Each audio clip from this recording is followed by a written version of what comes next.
Olá, olá, muito boa noite, tudo bem com você aí do outro lado? Você já percebeu que o programa hoje tá fervendo, tem muita coisa pra gente falar. Seja muito bem-vindo, hoje estou aqui muito bem acompanhada de Alex Miller e Alexandre Silvestre. Muito boa noite, meninos, tudo bom com vocês? Ótimo. Tudo bom? Uma honra sempre. Parabéns de novo, né, Silver? Agora aqui ao vivo. 5. Foi seu aniversário, 3, né? Com um corpinho de 3.5 Que isso, e gente. mentalidade de 5. Muito bem. E a gente tá, nesse ritmo porque o Corinthians demorou para fazer a cirurgia do Rodrigo Garro. Quanto tempo ele vai ficar de fora? A gente traz essas respostas para você agora. Você não está sabendo do que a gente está falando? Vamos fazer esse primeiro contato com o Marcelo Bacejo, que está lá no Parque São Jorge e vai trazer para a gente tudo desses bastidores dessa cirurgia, né, Bacejo, que aconteceu ontem no punho do Rodrigo Garro. A gente quer saber, por favor, afinal de contas, o Corinthians demorou ou não demorou para fazer essa cirurgia no jogador? Boa noite.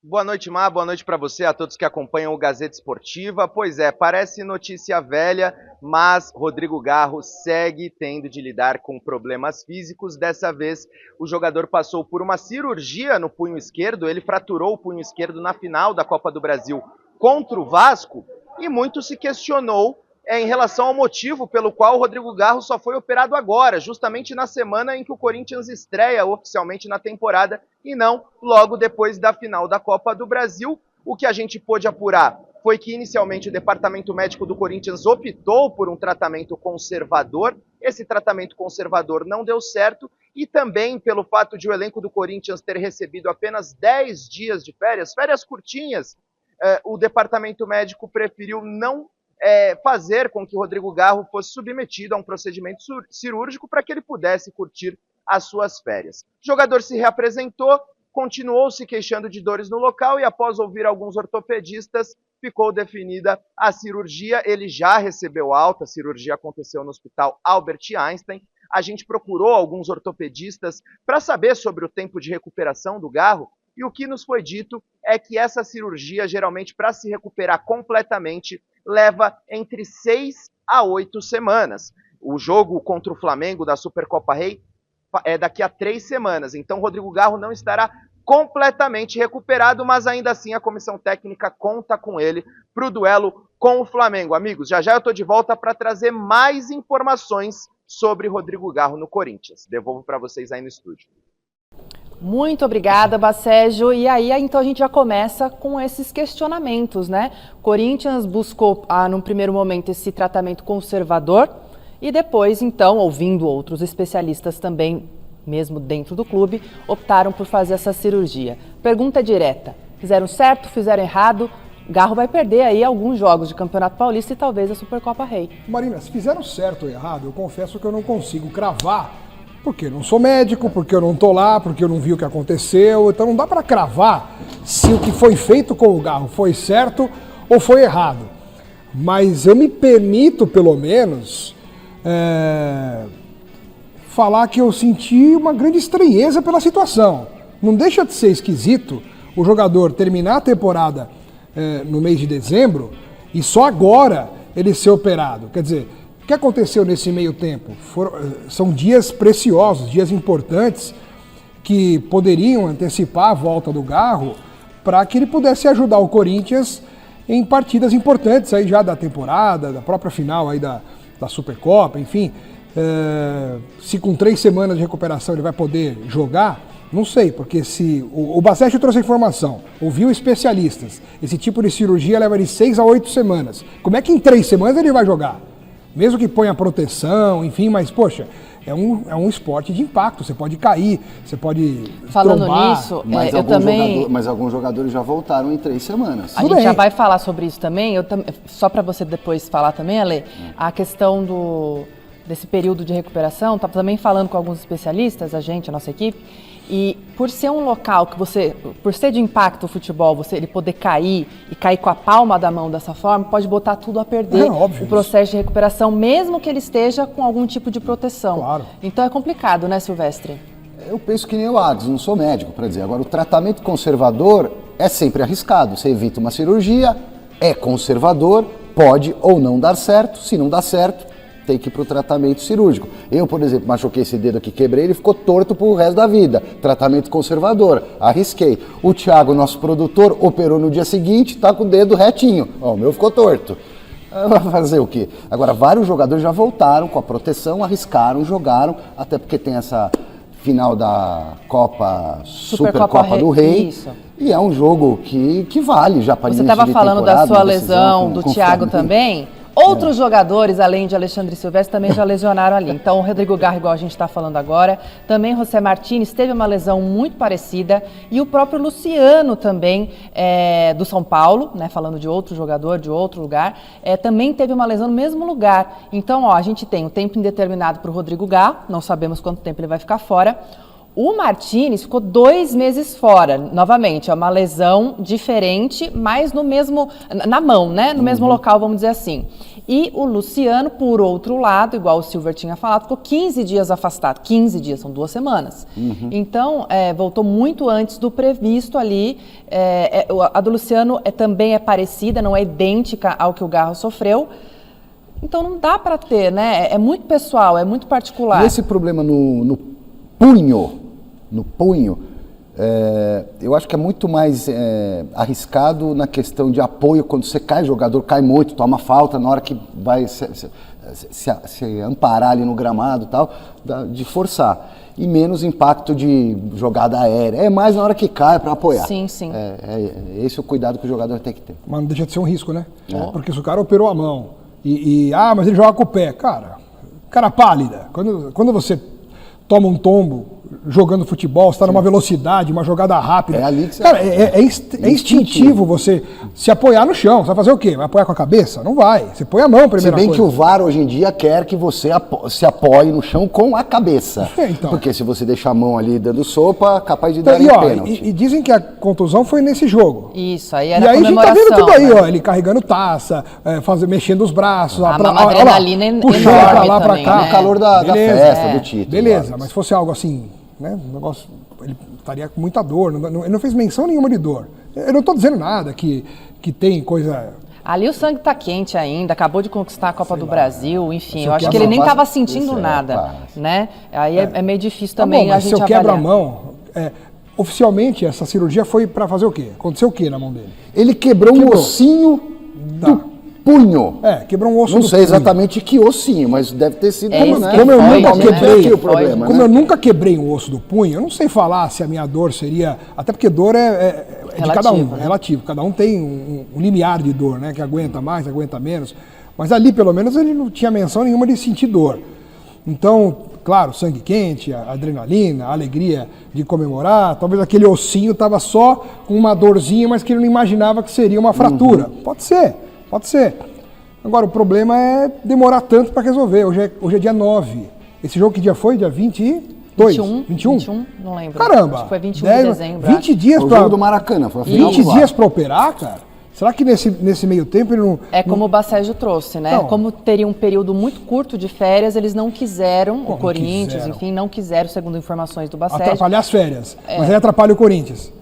Vamos, aproveitando nisso, falando de atrapalhar o Corinthians, vamos ver, vou vir aqui no meio de vocês pra gente ver juntos os jogos que o Garro deve ficar de fora ali até a Supercopa, pelo menos, hein? A gente imaginando que ele vai jogar a Supercopa. Não sabemos se vai jogar ou não. Então vamos colocar na tela aqui quais são esses jogos. Então a gente tem já esse próximo agora, que é a estreia no Campeonato Paulista, no domingo, contra a Ponte Preta. Depois, no dia 15, contra o Red Bull Bragantino, todos aí pelo Paulistão, é claro. E depois, clássico contra o São Paulo no dia 18, domingo que vem. Ainda Santos, dia 22, fora de casa. Então, a gente tem 2 clássicos. Depois, Velo Clube também, no dia 25, fora de casa. Tem mais jogo ainda, porque temos já o início do Campeonato Brasileiro contra o Bahia. Esses são todos os jogos do mês de janeiro até chegar o dia 1º de fevereiro, que é a final, a Supercopa do Brasil aí, que assim, nem sabemos se ele estará ou não à disposição. São 2 clássicos aí.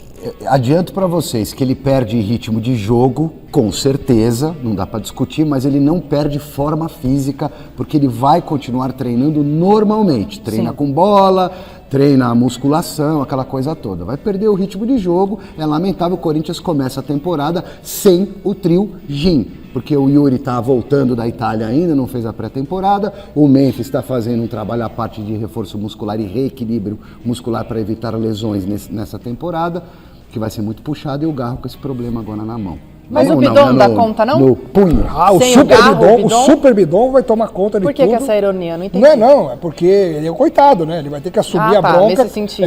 carregar nas costas a responsabilidade de armar, marcar, fazer gol, lançar, chutar, porque pelo jeito os três não vão estar, né, disponíveis nesse mês de janeiro. Então vai ficar difícil para o Corinthians, para o Dorival, armar um time. Claro que a gente tem que dizer que o Corinthians, por ter sido o último time a sair de cena em 2025, obviamente ele demoraria mais e vai demorar mais para adquirir de novo um ritmo totalmente competitivo em 2026.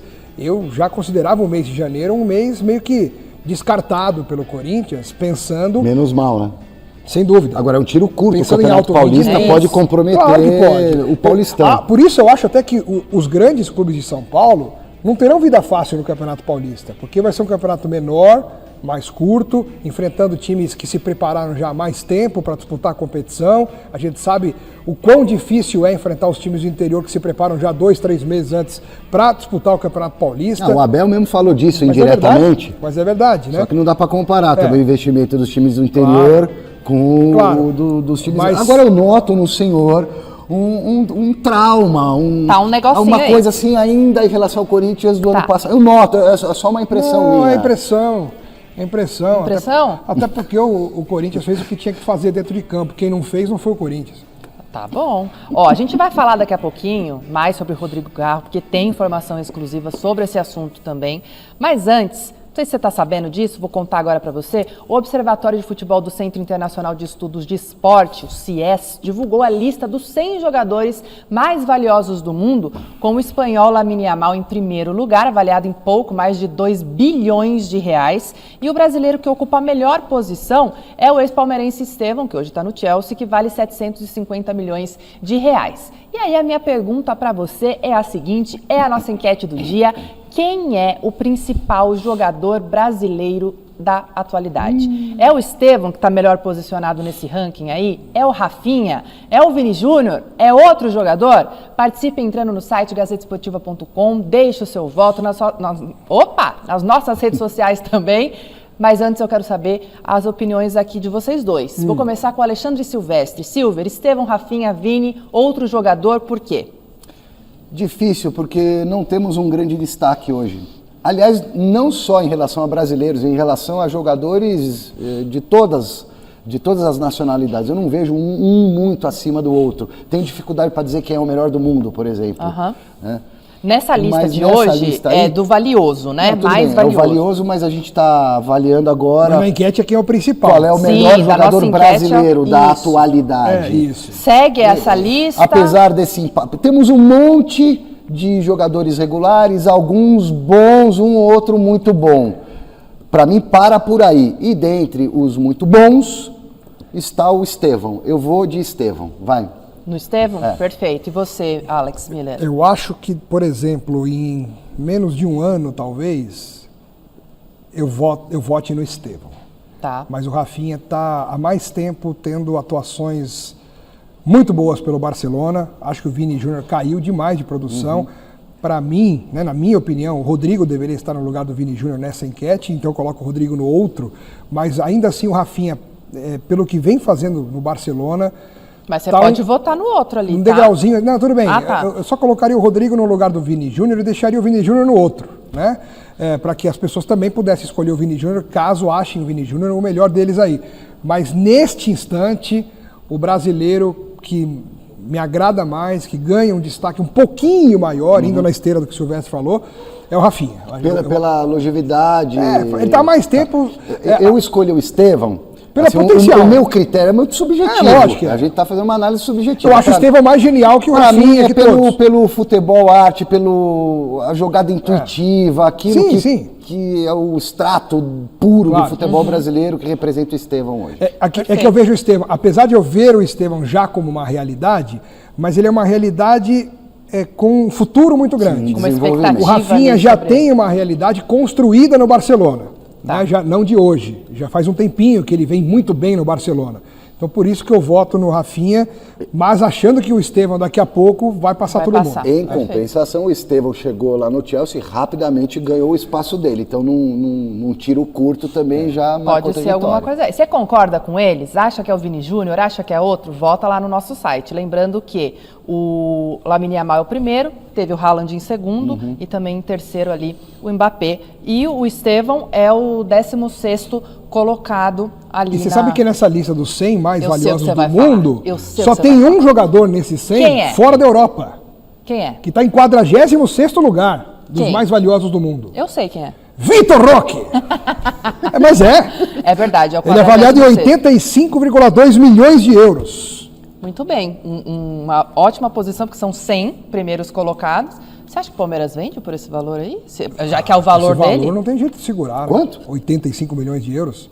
Alguém oferece isso? Mas não vai acontecer. Ele vai ficar esse ano no Palmeiras. Vai, né? Vai. Tá. É A o gente que vai você falar. Cara, se o Palmeiras não consegue contratar uma Ah, tá demorando. uma minhoca, ele vai contratar. A gente já vai falar de vender contratação, calma, que hoje segura teve a pra- apresentação no pra Palmeiras, mas gastar daqui a pouco a depois. gente vai falar disso, porque a gente vai trocar um pouquinho do assunto, porque o repórter José Paes, que aliás trabalhou pra caramba hoje, acompanhou o treino do São Paulo e vai trazer pra gente agora todas as novidades do tricolor, dentro e fora de campo também. Todo mês de janeiro é assim, o pessoal se cumprimentando, desejando um feliz ano novo para os amigos, para os companheiros de trabalho, exatamente como fez hoje o técnico Hernan Crespo. O treinador do São Paulo aproveitou o primeiro treino aberto da equipe em 2026 para cumprimentar a imprensa presente no Super CT e reafirmar categoricamente ali na resenha que a carreira como jogador ficou mesmo no passado. Pro físico que tenía la selección. Cuando você ultrapassa os 40 anos, tem que jogar todo esporte com na rede meio. Já acabou. Depois do bate-papo com os repórteres, a conversa do Crespo foi com o atacante Jonathan Calleri, fora do time desde abril do ano passado por causa de uma lesão ligamentar no joelho esquerdo. Recuperado, o camisa 9 deve ficar à disposição do treinador para a estreia do São Paulo em 2026 diante do Mirassol, domingo, fora de casa, pela primeira rodada do Campeonato Paulista, assim como o meia Lucas Moura, de volta depois de um problema no joelho direito. O volante Alisson, que interessa ao Corinthians, foi outro que trabalhou normalmente na Barra Funda. O também volante Pablo Maia e o zagueiro Ferrarese foram outros dois que participaram de toda a atividade dessa quinta-feira. Eles negociavam uma ida para o Botafogo, mas as conversas não avançaram e ambos seguem como atletas do tricolor. Já o meia Rodriguinho, de 21 anos, formado nas categorias de base do São Paulo, encaminhou a ida dele para o Red Bull Bragantino. O jogador tinha contrato até 31 de dezembro e vai assinar um vínculo de 5 temporadas com a equipe do interior paulista. Enquanto uns estão de saída aqui por esse portão, outros podem chegar. É o caso do zagueiro Matheus Doria, de 31 anos e que já atuou pelo tricolor em 2015. Ele tenta uma rescisão de contrato amigável com o atual time dele, o Atlas do México, e já tem um acordo bem avançado com a diretoria são paulina. Também fora das quatro linhas, o presidente Júlio Casares trabalha para não sofrer o impeachment em reunião que será realizada na próxima quarta-feira e continuar justamente à frente da diretoria do clube. 4 dos 6 grupos políticos que faziam parte da coalizão do mandatário deixaram de apoiar o presidente nos bastidores. Enquanto isso, só resta ao cordial Hernan Crespo voltar para o gramado e treinar muito a equipe para que a atual temporada do São Paulo, pelo menos em campo, seja bem diferente da de 2025. Ok, gente, bom trabalho. Abraço.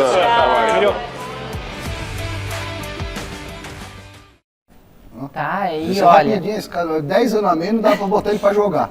ele falou que não joga mais. Ele 10 falou. anos, se ele tivesse 10 anos. A gente tem tanta coisa para falar de São Paulo, né? Começando então com o campo ali, Alex e Silver.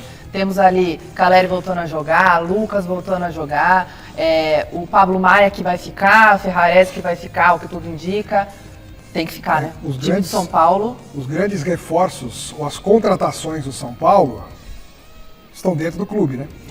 Porque são jogadores. E acima de 30. Pablo Maia, por exemplo, ele alternou departamento médico com mau futebol dentro de campo. E a gente fala do Pablo Maia por quê? Porque eu, particularmente, costumo cobrar mais de jogadores que eu sei que podem mostrar mais. O Pablo Maia já teve futebol de ser cogitado, inclusive, para a seleção brasileira. Só que esse ano, o tempo que ele esteve em campo, para mim, decepcionou. Jogou muito mal o Pablo Maia. Mas eu acho ainda que ele tem condições de recuperar o futebol. Lucas Moura. Poxa, quem não gostaria de ter um Lucas Moura no elenco? Mas o Lucas Moura inteiro. O Lucas Moura pronto para jogar, para aguentar 90 minutos, para ter sequência de jogos. O futebol do Lucas Moura no Brasil é muito acima da média, demais acima da média. Mas ele tem que jogar. Ele toda hora está machucado. Não é culpa dele, nada, mas, poxa vida, o São Paulo precisa do Lucas Moura. Então, para 2026, o torcedor sonha e espera demais que o Lucas Moura possa ajudar mais o time em relação a 2025, em que ele praticamente não ajudou. E o Calleri é o homem-gol que o São Paulo também precisa. Por causa da infelicidade da cirurgia, da contusão, e teve que fazer a cirurgia e se recuperar, agora ele vai estar pronto para poder voltar a jogar. Tomara para o São Paulo que ele possa também voltar à sua antiga forma e ajudar. Se esses 3 jogadores jogarem o que sabem, já é um outro São Paulo, gente. Então, o São Paulo os reforços principais do São Paulo já estão lá dentro. E tem que manter Marcos Antônio. Mas o Flamengo e tem. Alisson. Se bem que o Alisson não está sendo muito utilizado pelo Crespo, foi muito mais utilizado lá, talvez a melhor fase do Alisson com o Dorival Júnior, mas eu manteria ele no elenco. Marcos Antônio, importante, um jogador que se encaixou no time, motorzinho ali do meio campo. Então, além desses caras aí do ataque, voltando com saúde, você mantendo a base do meio campo, chegou o Danielzinho, estou curioso para ver como ele vai se adaptar mesmo, com experiência, vestindo a camisa de um time grande como o São Paulo. E o São Paulo precisa disso que você disse principalmente, Alex. Aliás, foi algo que o Crespo falou no encerramento do ano passado. Preciso de um time com saúde. Não importa se é craque, eu quero saúde. Precisamos ver se terá saúde. São jogadores já acima dos 30 anos, muitos voltando de lesão. Vamos ver, né? E ainda interesse também no Dória, que o José Paes trouxe ali. E outra coisa que o José Paes trouxe foi dessa questão política. Vamos comentar rapidamente aqui, porque não dá para deixar de falar sobre isso. Alexandre Silvestre, o Casares vem perdendo esse apoio político ali dentro do clube. Ele ainda tem a maioria, ele ainda tem uma boa parte da força política dentro do conselho. Como o sistema político de um clube, e até do país, do Brasil como país, ele é um sistema que blinda, que preserva, que protege muito quem está no poder, e eu não estou aqui fazendo juízo de valor, eu não estou culpando ninguém, né? Agora, se o Júlio Casares tiver culpa no cartório, eu duvido que nesse momento ele seja afastado pela situação política, por mais que a oposição tenha ganho corpo. Se houver uma investigação, como está havendo, na Polícia Civil, trazendo indícios, trazendo provas, aí a pressão externa, de fora para dentro do mundo, aí eu acredito que possa haver um movimento, que foi o que aconteceu, por exemplo, no Corinthians. Demorou um pouco, mas quando a pressão veio de fora para dentro, não deu para segurar. Perfeito, né? Lembrando que as investigações estão acontecendo em segredo de justiça e a gente, como jornalista, vai indo atrás de toda essa situação e vai aguardar o desfecho desse caso. Vamos falar mais um pouquinho de São Paulo por aqui, porque hoje o Porto anunciou a renovação do empréstimo do lateral direito Moreira. Lembram dele? Pois é, o jogador estava cedido pelo Tricolor ao clube português até 31 agora de janeiro, mas vai ficar até o dia 30 de junho. Uma coisa que chamou a atenção para mim nessa questão é que o Porto, nesse anúncio, colocou que é mais vantajoso agora para conseguir comprar o jogador, para comprar o Moreira. Vocês viram isso, gente? Eu fiquei um pouco assim, o São Paulo diminuiu a pedida, né? Caso o Porto queira comprar o Moreira ao fim desse processo em junho, o valor dele tá menor. É complicado, não é não? É complicado. Cada um sabe gerir a sua moda. Mas eu também posso dizer que eu vou pro lado do positivismo. O São Paulo, por exemplo, está fazendo negócio do Rodriguinho com o Bragantino. O São Paulo ia ficar sem o Rodriguinho, provavelmente, porque acabou o contrato, ele ia assinar o pré-contrato, aquela coisa. O São Paulo vai conseguir arrancar, entre aspas, do Red Bull Bragantino 3 milhões de euros, se eu não me engano, que é um bom valor para um jogador que ainda não virou. Tem potencial. Não virou e tem contrato acabando. Então pelo menos consegue fazer uma grana com o Rodriguinho. Vai, para não dizer que eu sou mal-humorado. Agora, a grande pergunta, será que o São Paulino tem saudade do Moreira? Não. Não, cara. Deus. Será que não? Eu tinha esperança naquele menino da Copa São Paulo, Mike, se eu não me engano, Mike? lateral direito. Que tá lá? Tá lá. jogando. Tenho esperança ainda, porque de lateral direito eu conheço, porque já foi muito bom nisso aí. Ah lá, sabia. máscara. E Matheus Doria, você lembra dele? Eu Ah, fui uma passagem atrás, rápida, né? 2015, ele fui atrás pra Ele lembrar. jogou com o Tolói, se eu não me engano. É? Se eu não me engano, posso estar falando uma bobagem, mas assim, de cabeça eu acho que ele jogou com o Tolói. Boa contratação? Mas aí chega um e o Tolói talvez vá embora. Nem veio. Nem veio, cara. O São Paulo investiu num jogador de 30 e tantos anos lá, que achei que até poderia colaborar, também se machucou. Tem que ver como é que vem fisicamente o Dória, porque faz tempo que ele saiu, né? Nunca mais voltou. Se bobear muito, o Dória vai estar pronto pro segundo turno. Mas precisa ter. Eu não sou contra você ter jogadores acima de 30, acho legal ter experiência. Os caras conhecem mais os atalhos, quem corre a bola. Desculpa aí o clichê e a frase feita, mas dá para você jogar futebol também com. Eu sei que o futebol está muito veloz, muito velocidade, intensidade, essa coisa toda, mas o São Paulo está com zagueiros muito.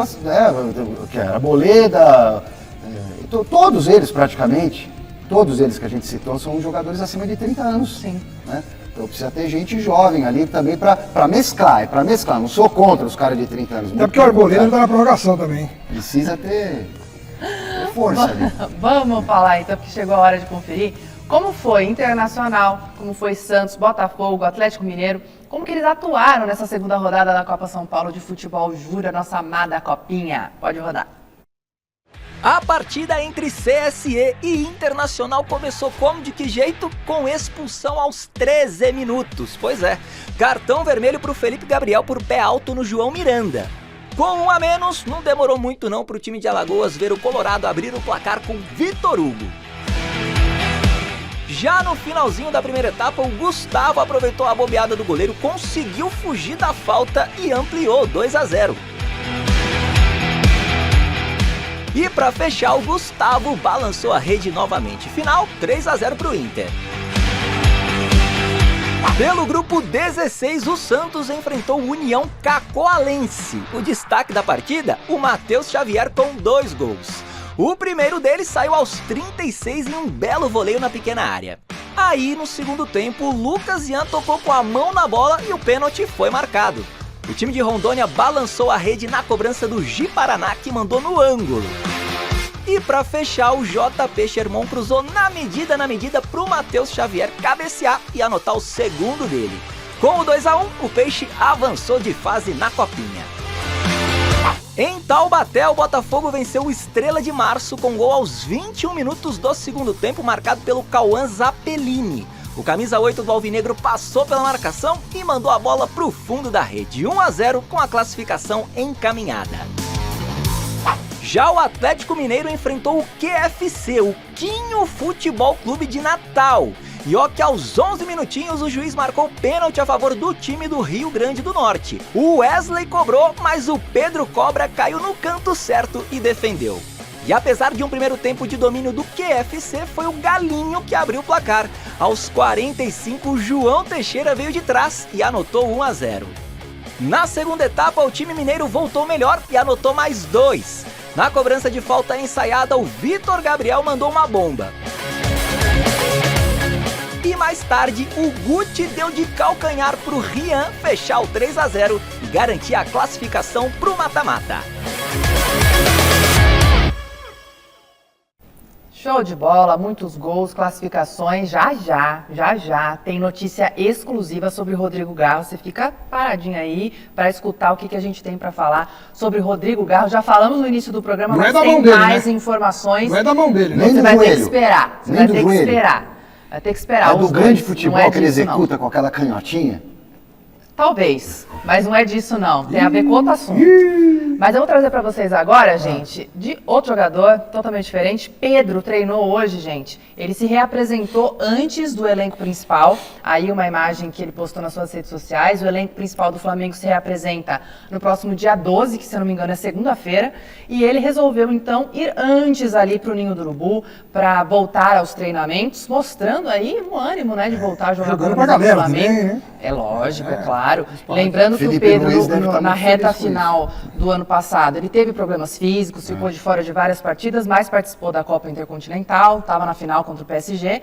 E vai ter, gente, vai aumentar a concorrência dele nesse ano no Flamengo, né, Silver? Então tá mostrando trabalho aí, já foi treinar hoje. E também teve, num passado não tão distante, um probleminha de relacionamento lá com o Felipe Luiz, a coisa Sim, vazou, verdade. foi pública até, o Felipe, entre aspas, cobrou mais atitude dele em treino, e ele começa o ano mostrando para o técnico, mostrando para o chefe que está com vontade. Tinha esquecido disso, é verdade. Então, eu acho que faz muito bem ele. E ele faz isso também em meio a uma luta quase que insana do Flamengo em ter o Caio Jorge, né? Que Você já tá antecipando os nossos assuntos mas é aqui. isso, porque tem uma coisa que tem a ver com a outra. É lógico. Quer falar um pouquinho do Caio Jorge? É, porque o Flamengo está tentando tanto o Caio Jorge, renovou mais uma proposta para o Cruzeiro, está fazendo de tudo e mais um pouco para convencer o Cruzeiro a liberar. Se eu sou o Cruzeiro, sabe o que eu faço? Se eu sou o Pedrinho BH?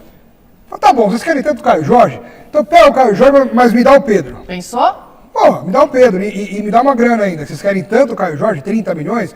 Dá o Pedro e mais uns 5, 10 milhões de euros. Aí você leva o Caio Jorge. Porque no mercado, o Caio Jorge hoje vale mais do que o Pedro. Mas Embora quem no disse- futebol eu prefiro o Pedro. Mas quem disse que o Flamengo quer um pelo outro? Não quer. Tô falando que se eu fosse o Cruzeiro, eu proporia isso. Porque, inclusive, dá para jogar com os dois. Mais Dá difícil. para jogar né? com os dois. E o Flamengo tem feito isso nas últimas temporadas, principalmente na anterior, 25, ele monta 2 times. Sim. Né? Mas dá para jogar com os dois. Ó, mas lembrando, né, o Alex passou aqui as informações, o Flamengo está disposto a, nessa proposta, 30 milhões aí de euros, mas o Cruzeiro não quer baixar de 50 milhões. Também tem tá na isso. dele. Tá aquela chave de braço ali para ver quem que vai conseguir ficar com o atacante. Então, de fato, pelo menos o Pedro está E mostrando numa ali. situação dessa, acho que a grande chave do negócio é o próprio jogador. Porque se o Caio Jorge fica balançado e quer jogar no Flamengo, ele fala pro Cruzeiro, dá um jeito aí que acho Eu que vi uma a notícia que o proposta me Felipe balançou. Luiz deu uma ligadinha pro Caio Jorge, parte. que inclusive Tudo o isso faz Cruzeiro não parte. gostou, Não gostou. mas faz parte, de fato, Tem que não tem gostar, como, não né? existe isso, é uma frescura danada esse negócio de assédio e não sei o quê. Pô, se você é profissional, trabalha num lugar, vem uma outra Concordo, empresa, concordo. vem uma outra empresa e quer o seu trabalho e pergunta pra você, pô, você gostaria? Você fala, Depois gosta, você não? fala. Aí você vai, olha, entendeu? É uma negociação normal, profissional. Tem muita gente que fica, sabe, ai meu Deus, é assédio, porque Não, falou com o quebrou a jogador ética, antes. quebrou a ética. Sabe, não existe isso. É tudo coisa profissional. Você quer alguém, você vai e pergunta se alguém Vai quer. atrás, né, quer Alex? vir. Hã? Vai atrás, Vai né, pessoal? atrás, pô. Se eu fosse o Caio Jorge, eu ficaria no Cruzeiro. Encaixou, tá dando certo, tá fazendo gol. O Cruzeiro vem mais forte ainda para esse ano, para brigar com o Flamengo. O Flamengo já tem muito jogador badalado. Tudo bem, o Flamengo é o clube mais forte hoje do Brasil, isso é um chamariz para o jogador. Mas eu ficaria na minha. E sabe, Silvio, você falando desse time forte do Cruzeiro, ainda falando da Raposa, o Gerson está cada vez mais próximo de Belo Horizonte. Entre jogador e clube, tá tudo acertado, base salarial e tudo mais, mas falta o Zenit da Rússia dar aquele sinal positivo para liberar o jogador. O Clube Mineiro trabalha com uma proposta aí na casa dos 27 milhões de euros, que hoje aí equivale a mais ou menos 170 milhões de reais, sendo que uma parte desse valor seria à vista. O Bruno Spindel, que é o diretor executivo do clube, falou ali que o negócio está travado por pequenos detalhes. Falou que não garante que vai haver essa negociação de fato, mas que está por detalhes. E a gente já sabe que o jogador, a família dele, quer que ele vá para o Cruzeiro. Então, de fato, se o Gerson for, será a maior contratação até agora aí dessa janela? Em termos de qualidade de jogador, sem dúvida. O Gerson era titular da seleção brasileira até pouco tempo. Ele só deixou de ser convocado porque ele teve a Foi se esconder. jumentice de jogar na Rússia, né? um ano antes da Copa do Mundo. Dinheiro não era o problema, porque se ele ficasse no Flamengo, renovasse o contrato, ele ia continuar ganhando muito bem. Então ele foi para a Rússia para quê? Para ganhar um pouco mais e desaparecer do cenário do futebol mundial? Custou para ele, quem sabe, até uma Copa do Mundo. Agora, ele vai ter aí 2, 3 meses jogando no Cruzeiro para convencer o Ancelotti de que ele pode voltar à seleção em alto nível e voltar a ajudar. Mas não sei se vai ter tempo de ser titular como ele era. Acho que não. De qualquer forma, depois de uma escolha errada, na minha opinião, ele escolhe certo em voltar para o Brasil e jogar num clube que está mostrando fome de ganhar, de ser campeão. Né? Silver, dá tempo de ele ir para a Copa ainda, não? Dá, claro que dá. Copa do Mundo, para mim, deveria ser momento. Claro que você tem uma base já meio que montada, mais ou menos, mas quem aparece e desponta... Ele cabe na ainda seleção mais um jogador. você. Assim, ó, o Gerson é um dos poucos meias do futebol brasileiro que eu admiro, que eu respeito no sentido de ser jogador malandro, sabe? Macaco velho, no bom sentido da expressão. Sabe jogar bem futebol, cadencia no meio campo, faz ali a transição, tem visão de jogo. Eu gosto do estilo dele, eu gosto muito do estilo desse jogador e ele, para mim, é um dos melhores meias que a gente teve aí nos últimos tempos. Perfeito, gente. Vamos falar um pouquinho de Santos agora? Lateral esquerdo, Souza, está atraindo olhares da Premier League. O Tottenham quer contar com o jogador para a temporada e, segundo o ESPN, sinalizou uma investida de 15 milhões de euros, quase aí 95 milhões de reais por ele. Vale lembrar, claro, que o Peixe detém 75% dos direitos econômicos do jogador, que tem contrato válido até dezembro de 2028. E notícia fresquinha agora do nosso repórter Rodrigo Matucci, do site gazetesportiva.com, é que o Souza hoje ficou só na parte interna da academia, só para treinar ali, né, a parte física, não foi a campo, portanto, indícios de que ele pode, ele e o clube, né, aceitarem essa proposta. Me deu uma Santos ideia é bom? agora, me deu uma ideia, eu vou inventar uma frase. Uma frase que pelo menos eu nunca ouvi. Onde a fumaça, há fogo. Nunca ouvi essa frase. Gente, se ele não está nem treinando e essa proposta realmente existe, a vontade do Tottenham é muito grande de ter um jogador que tem muito talento. O Souza tem tudo para vingar no futebol, ele é jovem e tem muita qualidade. O Souza tem muita qualidade. Se ele for bem lapidado, se ele, sabe, se tiverem calma com ele, paciência com ele, jogando lá na Inglaterra de uma vez, o Souza pode dar muitas alegrias, não só ao time que ele estiver, mas também à própria seleção brasileira no futuro. Eu acredito muito nesse menino e o Santos tem que ser inteligente também nessa negociação, além de ganhar uma boa grana agora, tentar manter o maior número possível de percentual para que numa venda futura o Santos também possa continuar ganhando em cima do Souza. Igual o Palmeiras faz aí, o Palmeiras faz uma poupança paralela aí que ele ganha milhões com jogadores que ele nem sabe mais que existe. O ideal seria manter por mais um tempo, né, para dar resposta e resultado dentro de campo e depois ser vendido. Mas não dá, nem o Palmeiras, que tem uma administração muito boa, consegue fazer isso, é difícil segurar, então. O Santos está precisando de grana, É isso como que a eu ia falar, maioria. tá precisando de dinheiro. E o Santos está investindo, renovou com o Neymar, trouxe o Gabigol, no papel tá ficando bonito esse time, né? Tá vendo? No papel, na prática vamos ver, tomara. Tomara mesmo, né? Mas não foi a primeira vez que o Tottenham fez essa investida pelo Souza. Foi uma segunda investida, a primeira tinha sido recusada, essa segunda, pelo jeito, vai ser difícil de segurar o jogador. Silvia, eu perguntei para o Alex Miller, perguntei para os outros comentaristas que estavam aqui, falando ainda de Santos, o que você achou da contratação do Gabigol? Eu achei excelente. Pro Gabigol, que estava meio sem espaço no Cruzeiro, e pro Santos. Pô, o ataque do Santos, volto a falar, no papel tá muito bonito. O Rony já fechou? Ainda não. Se chega Rony, Claudinho, mantém os caras que estavam lá no meu campo. Agora esquece. Tudo bem, tá muito velho já, é por isso? Não vem, Esquece? não É porque não vem. Não vem, muito difícil, não. Muito caro. Tudo bem, que não venha, mas respondendo a sua pergunta, achei um excelente negócio. Tudo na vida é risco, pode dar certo, pode não dar certo. Achei ótimo pro Santos, ótimo pro Gabigol, bom pro Neymar também. Sim. Para um potencializar o outro, já que eles são parceiros. De vez em quando eles se estranham, tem um probleminha aqui, outro ali, né? Mas no fundo eles estão normalmente juntos. Acho que pode dar liga, sim. Perfeito, então, gente. Agora chegou a hora. Foca em mim aqui, hein? A gente vai falar agora de um assunto muito importante. De uma piscadinha que gerou... Mas não é a minha. E também não é desse cara aqui. Foca nele agora. Porque esse cara piscou aqui na segunda-feira. Pisquei. Dá uma piscadinha lá. Cadê? Pegou? Quero de perto, Alex. Aí. Não é a nossa piscadinha. É outra piscadinha que deu o que falar no ano de 2024. 24 ou 23? 23. 23, até tô parada no tempo. E que hoje foi questionado por José Paes, gerou um rebuliço ali. Estamos falando ele? do quê? Foi ele. Estamos falando de quem? Estamos falando de Marlon Freitas, que foi oficialmente apresentado hoje na Academia de Futebol, com a presença da presidente Leila Pereira, que falou ali sobre Marlon Freitas, falou sobre o ano de 2025, que ela espera desse recomeço de 2026. Vamos ver como é que foi essa piscadinha do Marlon Freitas no Palmeiras agora? Na tela. A presidente Leila Pereira deu o recado. Eu acho que é uma virtude que o Palmeiras tem de ter uma presidente equilibrada. Nós estamos fazendo alguns ajustes para que a bola não bata na trave, a bola entre no gol. E para ajudar a bola a entrar no gol adversário, o Palmeiras vai pagar 33 milhões de reais ao Botafogo para contar com o volante Marlon Freitas, que assinou por 3 anos com o novo clube e quer deixar no passado um episódio polêmico dele ainda como atleta do Fogão, justamente contra o Palmeiras em 2023.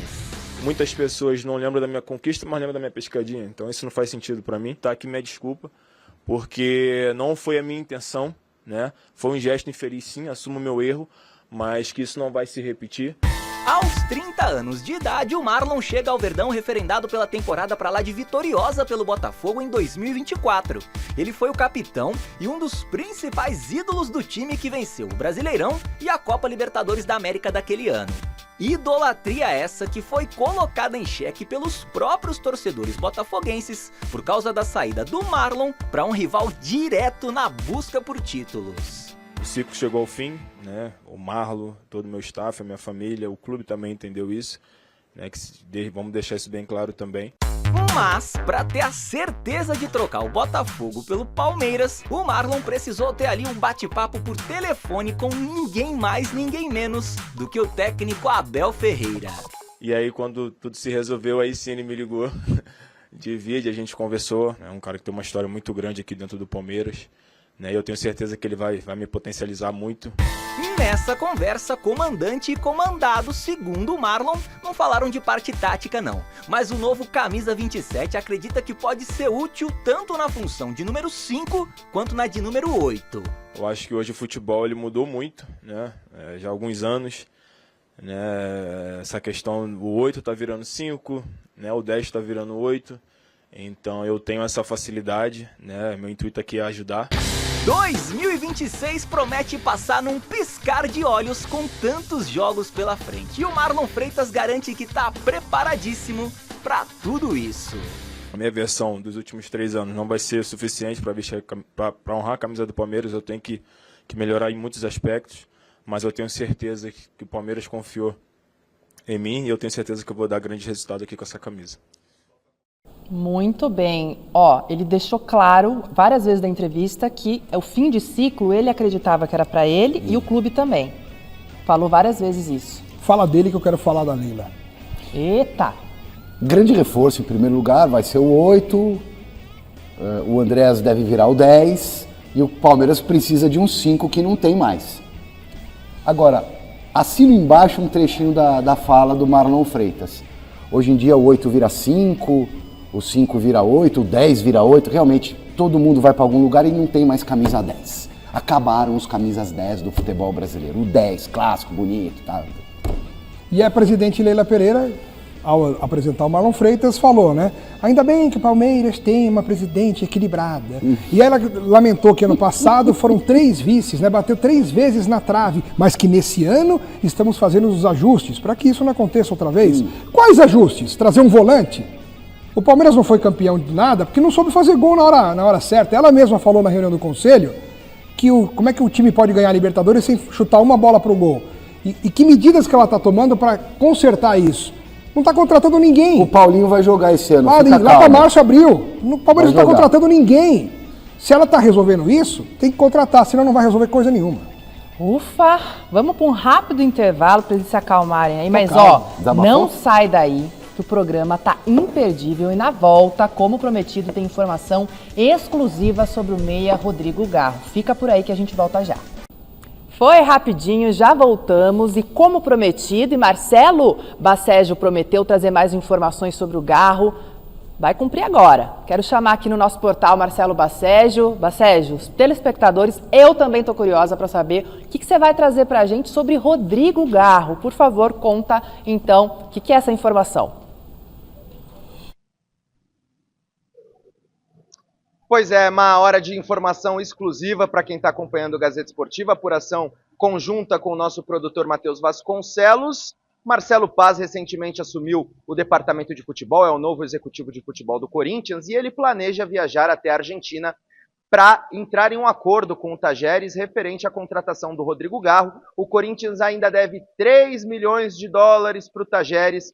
Corre sim o risco de sofrer um novo transfer ban, então a prioridade do Marcelo Paz nesses primeiros dias à frente do futebol do Corinthians é resolver todos esses imbróglios para que o Corinthians não corra riscos de não poder contratar novos jogadores para a temporada. Agora à tarde eu entrei em contato com o presidente do Tajeres, o Andrés Fassi, que está um tanto quanto receoso em relação às promessas do Corinthians. Ele garantiu que o Corinthians não pagou o que devia, esse mês passado venceu os juros, né, anuais de 18%, então ele alega que o Corinthians agora deve ao Tajeres mais de 6 milhões de dólares, então tem muito pano para manga, as negociações não devem ser fáceis, mas Marcelo Paz tem isso como prioridade à frente do Corinthians, viu, amigos? Muito obrigada, Marcelo Baceggio, informação importantíssima aqui do Gazeta Esportiva com exclusividade. Corinthians tentando tirar da frente todos os problemas relacionados à transferência. Certíssimo, né, Silvio? Fazendo certinho. Na medida do possível vai, porque daqui a pouco explode mais um transfer ban, então tá pavimentando, né, para poder explorar depois. Demorou pra caramba para conseguir fazer acordo com o Santos Laguna, os mexicanos estavam pé da vida com o Corinthians, o Osmar Stabile lá, o jeitinho dele foi, tal, não sei o que, fez o acordo, deve pagar nos próximos dias e destravar o transfer ban. E processo parecido está fazendo também em relação ao Tajeres, porque os caras lá estão muito bravos. E estão cobrando, Silver, 6 milhões e meio de dólares por conta desse imbróglio aí com o Rodrigo Garro. O bolo cresceu. E essa chegada do Marcelo Paz parece que realmente é para isso mesmo, né? Para arrumar a casa, para fazer o serviço sujo, entre aspas, no sentido de repente, abrir mão de algumas ousadias para poder ajeitar as coisas que prejudicam o clube com o passar do tempo, nesse sentido, né? Vamos fazer uma jacuzzi? Não dá para fazer a jacuzzi, tem que consertar a privada primeiro. Então, mais ou menos isso. Para resumir é isso, né? Então, a questão do Maicon, por exemplo, para mim é um exemplo já que tem a ver com a chegada do Marcelo Paz, já trabalhando nos bastidores. Quanto que o Corinthians ia pagar para o Maicon de salário, quanto que teria que desembolsar, de repente foi para o Atlético Mineiro, foi uma questão assim, desagrada num primeiro momento o torcedor que gostaria de ter a sequência do Maicon, mas, por um outro lado, vai deixando as finanças um pouco mais oxigenadas. E é isso que ele vai fazer agora chegando ao Corinthians. Essa questão do Garro é importante, uma informação importantíssima trazida aí pelo Baceggio, por toda a equipe da Gazeta, porque dá mostras de que o Corinthians, enfim, começou a se interessar em pagar. O que seria uma coisa básica, normal, né, do futebol, deveria ser, o Corinthians era um exemplo, uma referência de que não faz isso, não fazia isso. O transfer ban nacional vinculado à CBF caiu por boa fé. A Câmara de Resoluções, blá, blá, blá, CNRD, acho que é essa sigla, né? Que é o bolão do refinanciamento de várias dívidas. Por boa fé, porque pagou, antecipou ali um pagamento. Mas não estava pagando, atrasou uma e tal. Aí pagou o atrasado, antecipou a terceira parcela e a resposta dessa Câmara para a CBF foi: demonstrou boa fé, pode derrubar o transfer ban. Exatamente, é isso que vocês estavam falando, que está pavimentando, está fazendo o que tem que fazer. Em algum momento tinha que fazer isso, né? Ano passado foi aquela insanidade de contratar milhões e milhões, junto disso o Memphis Depay, para tirar o time do rebaixamento. Conseguiu. Retrasado, né? Retrasado, exato. Às custas de você afundar o clube financeiramente. Saiu do rebaixamento, agora tem que começar a se virar para manter a decência e pagar as coisas que ficaram para trás. Né? E transfer ban, não custa lembrar, mais uma vez, é uma punição, ou da FIFA, no caso do Félix Torres, foi da FIFA, em nível mundial. Aqui tem Tinha o Matias Rojas também. Né? É uma punição porque clube que deve para clube, recorre nos tribunais do futebol, bateu na última instância, perdeu, transfer ban. você não pode registrar o jogador. Pode contratar? Pode. Você contrata, só que você não escreve no campeonato, o cara fica encostado. Não pode jogar, não É adianta uma nada. proibição de registrar jogadores. Muito bem, Silver, obrigada pela explicação. Sempre bom lembrar sobre isso também. Vamos ver o resultado da nossa enquete, então? Ah, quero ver. Tô curiosa. Eu Quem é o também. principal jogador brasileiro da atualidade? Vamos ver. A maioria respondeu que é o Estevão, sim, com vendo? 54% dos votos, concordando com o Alexandre Silvestre. A arte prevaleceu.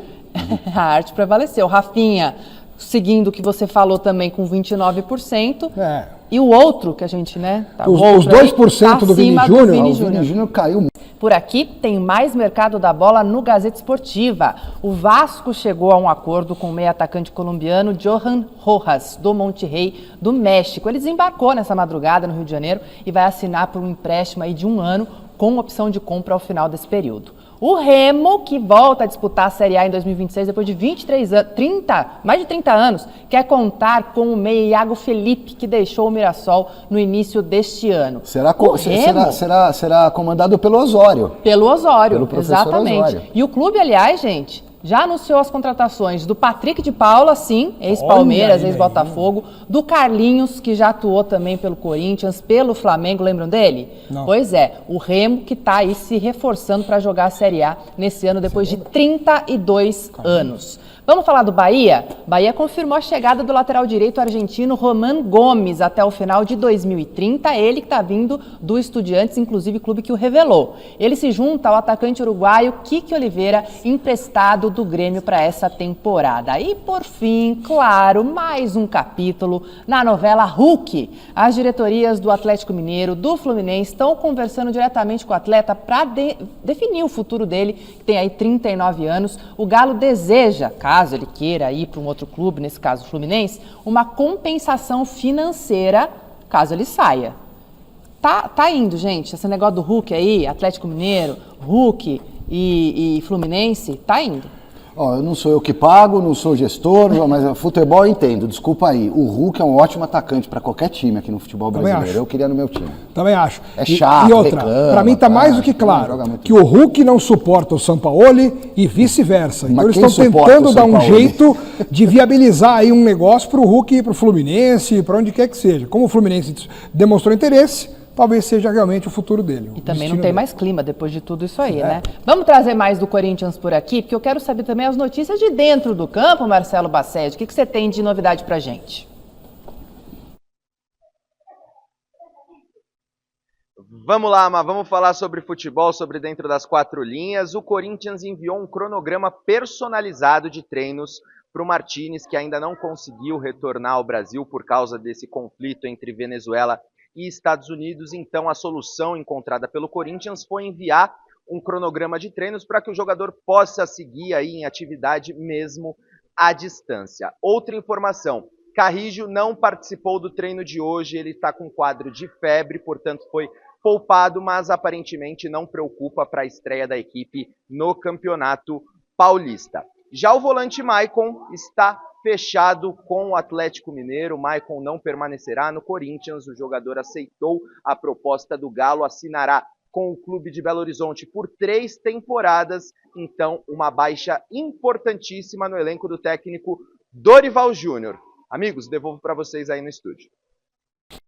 Muito obrigada, Marcelo Bassett, que trouxe todas as informações de dentro e de fora de campo também. Agora falando de dentro de campo, então, temos informações, as mesmas, né, que você... As mesmas não, tem essa notícia da febre aí do Carrídio, mas é normal, né, gente? Vamos combinar que o tempo aqui em São Paulo também tá uma loucura, né?